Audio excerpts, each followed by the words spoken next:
Since the start of my channel, I've made it clear that Binding Blade's Dorothy is one of my favorite characters in the entire Fire Emblem franchise.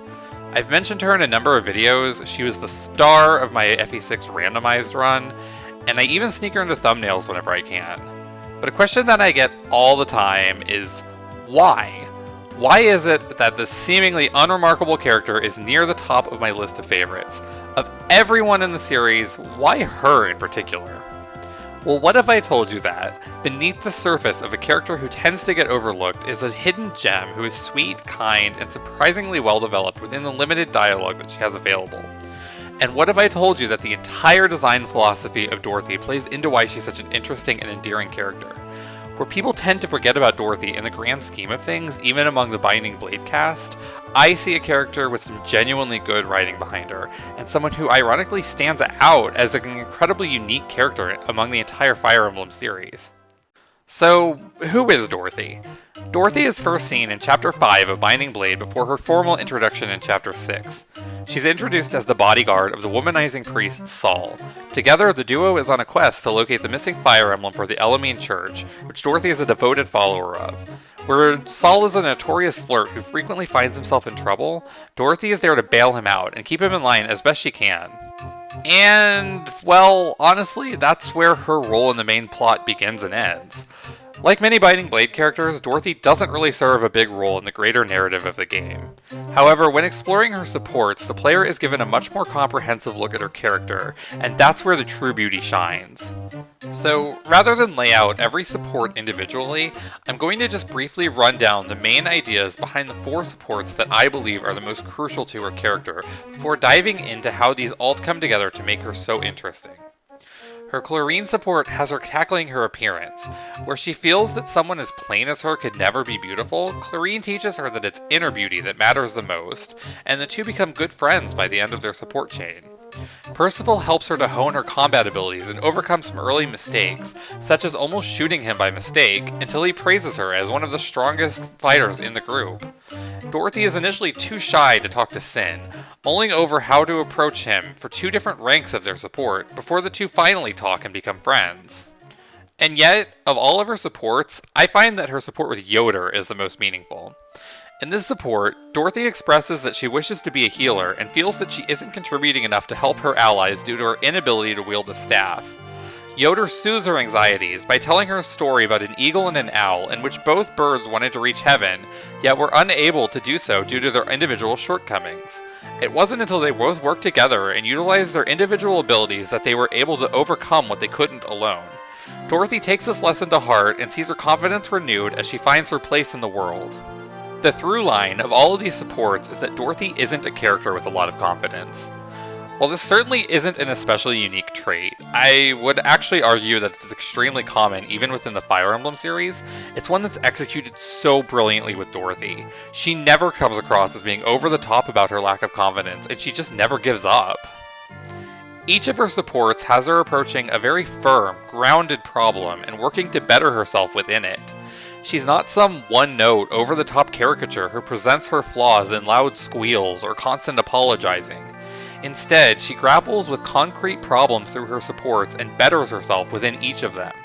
Each support ends on a satisfying note as she's able to overcome her flaws in a way that feels earned.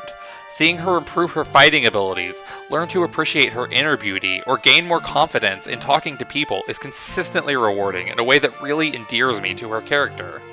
Where it feels like other characters in the series have some tragic backstories or trauma informing their lack of confidence, that never really comes through with Dorothy.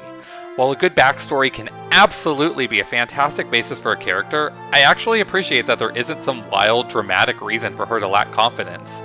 Some people just aren't really that confident overall, and that's okay. I find it to be way more relatable that she's just a normal person with normal problems. Moreover, I appreciate the nuanced element to her supports that the solution to her problems isn't to totally change everything about herself. She's not going to find happiness and confidence through makeovers or rejecting her talents as an archer. It's only by embracing her inner strengths and learning to love herself that she finds true happiness. Much like in classic fables, Dorothy has to live true to herself and embrace who she is in order to find her confidence. What truly makes her shine as a character to me is that none of the aspects of her personality are particularly overstated, and everything about her writing feels congruent.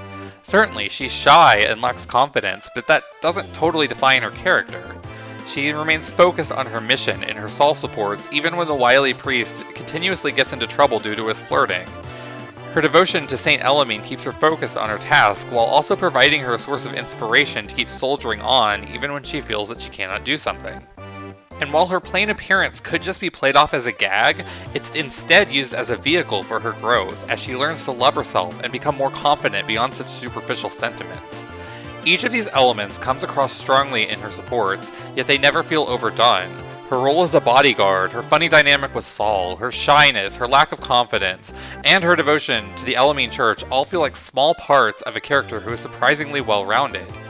Each aspect of her character informs the others nicely in a way that feels consistently congruent. But my reasoning for why Dorothy works so well actually goes beyond her writing and into her design and Ludo-narrative. With weak joining stats, an awkward class, and an unremarkable character design on the surface, most players won't take Dorothy much further than her joining chapter. I can't deny that she's a pretty low-tier character, and she isn't immediately visually interesting or appealing, so I'm not surprised that many people choose to abandon her when they do. But I actually strangely think that this is part of the brilliant design philosophy behind Dorothy as a character.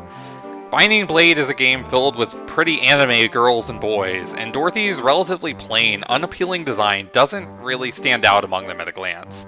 It's easy to take one look at her and write her off as some boring, generic character, and indeed, that's what many players will do.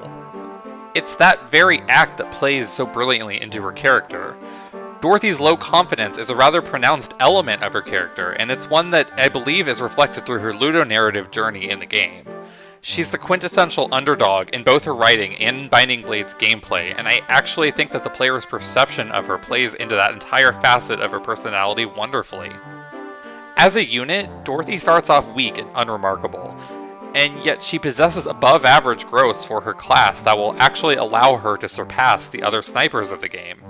When looking at the average endgame stats among these characters, it's not the retainer to the prince, the hardened guardian of the desert, or the archer general who will tend to come out on top. No, instead it's little Dorothy, the unremarkable archer that most people will write off, who has the best average stats at the end of the game. Okay, don't get me wrong, she's not some monster powerhouse of a growth unit who will single-handedly carry the game later on. And to be blunt, the Nomads are going to trounce anything that the snipers can ever really do. I'm not going to argue that she's better than Sue or Sin, because that's not an argument that I could ever really make in good faith. But my point is this. While Dorothy arguably has the weakest starting point of any of the snipers in the game, she statistically has the best endpoint of any of them.